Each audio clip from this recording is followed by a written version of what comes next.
ঢাকা শিক্ষা ভবনে বাংলাদেশ সরকারি মাধ্যমিক বিদ্যালয়ের সহকারী শিক্ষকদের শান্তিপূর্ণ মানববন্ধনে হামলা এবং শিক্ষক লাঞ্ছিতের প্রতিবাদে খানজাহান থানার তেলিগাতি কুয়েট রোডে অবস্থিত গভর্নমেন্ট ল্যাবরেটরি হাই স্কুলে মানববন্ধন অনুষ্ঠিত হয়।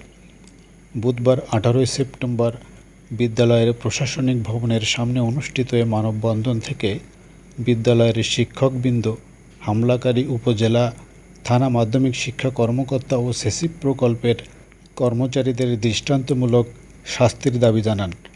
গভর্নমেন্ট ল্যাবরেটরি হাই স্কুল শিক্ষা পরিবারে মানববন্ধনের আয়োজন করে। শিক্ষক আজ কলম ছেড়ে তারা লাঞ্ছিত করেছে, এর তীব্র প্রতিবাদ জানায় এবং এই দাবি যদি আমাদের 10 কর্মদিবসের ভিতরে আমাদের থানা মাধ্যমিক শিক্ষা অফিসারে প্রদান করতে হবে এবং তারা যাতে লঙ্ঘন করে উপজেলা মাধ্যমিক শিক্ষা কর্মকর্তারা আমাদের মাউসিতে আমাদের টিচারদের উপরে আক্রমণ করেছে। এর যে নিন্দা জানানোর ভাষা আমরা হারিয়ে ফেলেছি। আমরা তীব্র প্রতিবাদ জানাচ্ছি এবং নিন্দা জ্ঞাপন করছি যে যাতে করে তারা এই দুঃসাহস কিভাবে পেল। কারণ এই সহকারী শিক্ষক, সিনিয়র শিক্ষক, এরা ক্লাস ওয়ান অফিসার, এই অফিসাররাই আবার পদোন্নতি পেয়ে তারা উপরে যাবে, এটাই স্বাভাবিক।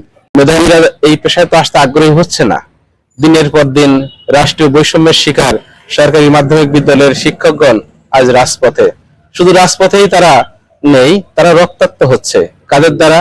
যারা অবৈধভাবে নিয়োগ পেয়েছেন, যারা এতদিন অন্যায়ভাবে বিধি বহির্ভূতভাবে বিভিন্ন প্রকার লবিং গ্রুপিং, আমি বলতে চাচ্ছি যদিও দেখিনি, অবৈধ উপায়ে তারা এই পদগুলো, এই শিক্ষকদের জন্য সংরক্ষিত পদগুলোকে তারা দখল করেছে।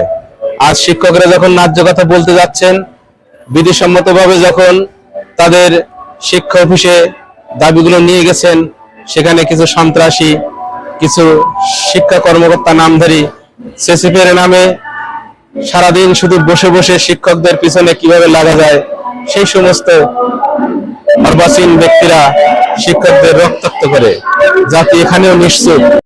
সরকারের দৃষ্টি আকর্ষণ করছি তারা যাতে এই বিধি ভঙ্গ করে যাতে আমাদের অধিকার ক্ষুণ্ণ না করে, এর জন্য বিহিত ব্যবস্থা গ্রহণ করার জন্য আমরা আবেদন জানাচ্ছি এবং স্কুলের তরফ থেকে এর পরবর্তীতে যদি কোনো অনাকাঙ্ক্ষিত সৃষ্টি হয় তাহলে সম্পূর্ণ দায় দায়িত্ব ওই থানা মাধ্যমিক শিক্ষা অফিসারদের বহন করতে হবে।